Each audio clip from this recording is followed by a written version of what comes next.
தோனி இதை செஞ்சப்ப என் கனவே உடைஞ்சு போச்சு. ரொம்ப வருத்தப்பட்டேன். சிவம் துபே பேட்டி என்ன நடந்தது வாங்க பார்க்கலாம்.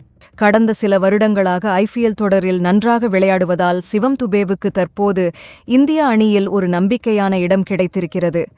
தூபே சென்னை அணியில் இணைந்த பிறகு இத்தகைய மாற்றங்கள் நிகழ்ந்துள்ள நிலையில் மகேந்திர சிங் தோனி குறித்து சிவம் துபே சில முக்கியமான கருத்துக்களை கூறியிருக்கிறார். 2019 ஆம் ஆண்டு சிவம் துபே இந்திய அணியில் அறிமுகமாகிவிட்டாலும் நிலையற்ற செயல்பாடுகளின் காரணமாக அவருக்கு வாய்ப்புகள் தொடர்ந்து வழங்கப்படவில்லை.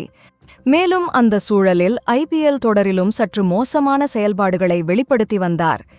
இந்திய அணியில் நிலையாயன வாய்ப்புகள் கிடைக்காததாலும் ஐபிஎல் தொடரில் பெங்களூரு மற்றும் ராஜஸ்தான் ராயல்ஸ் அணிகளுக்காக விளையாட போதிலும் அவரது சீரற்ற செயல்பாடுகளின் காரணமாக அவரது கிரிக்கெட் வாழ்க்கை ஆரம்பித்த இடத்திலேயே முடிவுக்கு வருவது போலிருந்தது. இந்த சூழ்நிலையில்தான் 2022 ஆம் ஆண்டு சிவம் துபேவை சென்னை சூப்பர் கிங்ஸ் அணி ஏலத்தில் வாங்கியது. சிஎஸ்கே மற்றும் தோனி சிவம் துபேவை சிறப்பாக கையாண்டதில் பெரிய இன்னிங்ஸ்களை சென்னை அணிக்காக வழங்கினார்.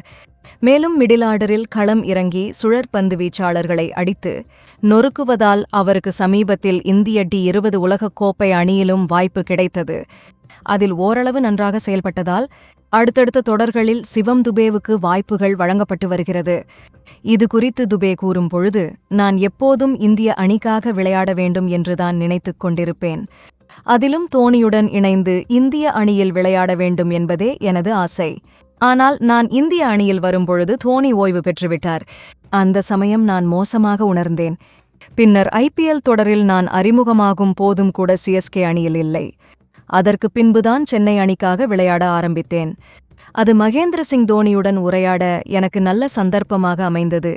ஆரம்பத்தில் நான் பேசும்பொழுது எனக்கு பதட்டமாக இருக்கும். தோனி ஒரு வீரர் பற்றி பேசும்போது அவருக்கு தன்னம்பிக்கை அதிகரிக்கும். சென்னை அணியில் எனக்கு பல இடங்களில் தோனி உதவியிருக்கிறார்.